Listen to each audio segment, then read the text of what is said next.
Менің есімім Бектурганова Дания Дәулеткерейевна. Осы Ақтөбе қаласының тұрғынымын. Жолдасыңызды қашан алып кетті? 9 қаңтар күні кешкісін 4-те жұмыс орнынан алып кетті. 4 ОМОН и бір гражданский формада бір кісі болған. Қол аяғын қайырып, жұмыс орнынан алып кетті. Сол бейбітшілік шеруге қатыстым деп, сосын 272 часть 1 статья обвинение берді. Сразу сол күні ДВД-дан тауып алдым мен оны кешкісін. Сосын жаңағы следователіміз, тергеушіміз жаңағы видеоларын көрсетті. Не істегенін. Видеоның ештеңе де жоқ. Оны акиматқа кіріп, қиратып, үйтіп жатқандар жоқ. Сосын не істеп жатыр? Милицияларды ұрып жатқан жоқ. Тек қана жаңағы рупорға сөйледі. Жаңағы неге милициялар 45 жасында неге зейнетақыға шығады, зейнетке шығады, а біздердің мамаларымыз 65 жасқа дейін жүреді деп. Сол сөз үшін ұстап отыр қазір күйеуімді. 2 айға бірінші не істеді? Жапты, санкция берді. Сосын бір айдан кейін сот болды. Сот шешімімен тағы бір айға созылды. Асланбек Омаров Абзалұлы 94 жылғы. Біздің қызымыз бар, кішкентай, 2 жасар. Өзінің бизнесі бар, донернайыз бар, ИП. Сол сөйтіп жауып тастап, ұрды. Ұрғанын қазір мойындамай отыр. Мен дәлелдей алмай отырмын. Потому что камера жоқ ешқай жерде дейді. Отключен болған камера сол күні. Ұрған. Потому что маған госзащита айтты. Күйеуіңіздің состояние нашар деп басынан ұрған, бір аяғын ақсап жүр деп. Сосын оны ДВД-дан ИВС-ке аударды, айтты 2 апта сіз оны көрмейсіз, потому что коронавирус деді. Вот. Сосын маған оны көрсеткен жоқ. Сосын ана СИЗО бар ғой, 5-ші түрме. Сол жаққа қамап ұстағаннан кейін мен кірдім, сұрадым күйеуімнен, шындық па, ұрды ма деп. Я, ұрды деді. Ұрды, сол бірақ медэкспертиза істеді. Медэкспертизаның жаңағы несі, заключениесі дымда да жоқ, ешқандай да соғыс жоқ деп айтты. Жолдасыңыз айтты ма қалай ұрғанын? Қалай ұрғанын айтты, я. Айтып берсеңіз. Жаңағы бір кабинетке апарып, лақтырған оны, сосын қолын тепкен ғой басынан. Қолымен так защищался деді. Чтобы он не защищался, жаңа наручникпен қолын артына бетіп палеп тастаған ғой. Сосын басынан тепкен, жаңағы, сосын түрлерін көрмеген ғой, ОМОНдардың бестері жабық қой. Сол теуіп тастап кеткен сол жақта. Сол кабинетте, 407-ші кабинет ДВД-ның ішінде, сол тергеушілер бір тергеуші айтып тұр, осы жақта ұрды деп. Қол аяғы аман ба, сынған жері жоқ па? Сынған жері жоқ, бірақ басына зақым алған. Сонан кейін ұрғаннан кейін 15 күнге жауып тастаған. Я, маған айтты коронавирус деп обнаружили деп айтты. Сосын бізден алды, бізде отрицательный болып шықты. Он не может быть, что у него коронавирус. Егжете жауып тастады. Сол мен көрмес үшін, адвокат көрмес үшін ешкімді кіргізген жоқ оған. Тек тамақ беріп жүрдім, болды. Өйстіп, егжеттен кейін күйеуімді көрдім.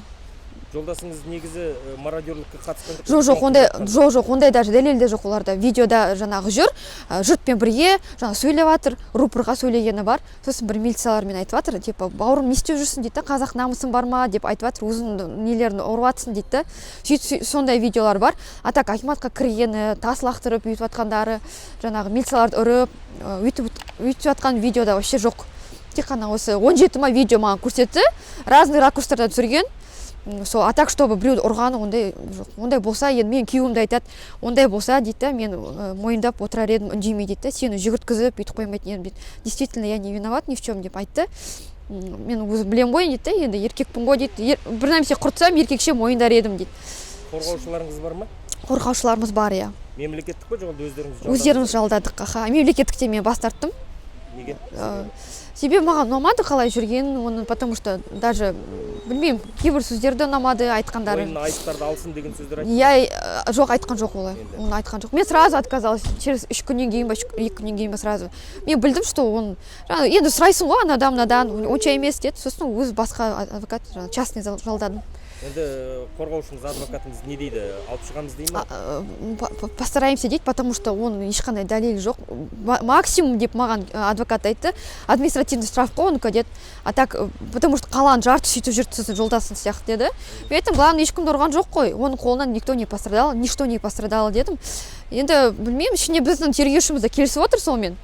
Енді көбісін естіп жатырмын, жаңағы үйге жіберіп жатыр, домашний арест дейді ғой. КамАЗбен, например, тас төккендерді жіберіп жатыр, жаңағы сол адамды КамАЗдарды шақырған адамдарды жіберіп жатыр ше. Сол мен айтамын, менің күйеуім оның қасына ештеңе ондай құртқан жоқ қой, жібермейтіндей. Айыбы жоқ болса да 3 айға жуықтап қалып ұстап Иә. Сот шешімімен тағы 1 айға созды. Сот не деген шешім шығарды, егер оның айыбы дәлелденбесе? Сол жаңағы не деді? Прям не помню, ондай прям дәлел жоқ. Сол айтып тұр, что осылай созу керек. Ол қағаздар үйде бар менде негізі. Жолдасыңыз жалғыз асыраушыңыз ба өзіңіз? Иә, жалғыз асыраушым ғой мен. Иә, қазір жұмыста мен жүрмін, мен қызымыз бар. Сол сөйтіп жүрміз. Енді прокуратураға жазып, Жаздым, иә. Олар енді бас генеральный прокуратура бар ғой Астанадағы, сол жаққа жаздым. Олар енді мияққа сілтеп отыр, өздері білсін деп не істеді. Олар енді жібермей отыр ғой. Сол мен айттым, жалғыз асыраушым. Қазір мен аяғым ауыру, еще 3-ші ай болды қазір. Соны да айтып жатырмын. Ол да бір аргумент қой енді.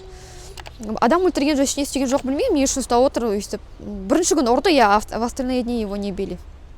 Қазір бас прокуратура егер көріп отырған болса, не айтар едіңіз оларға?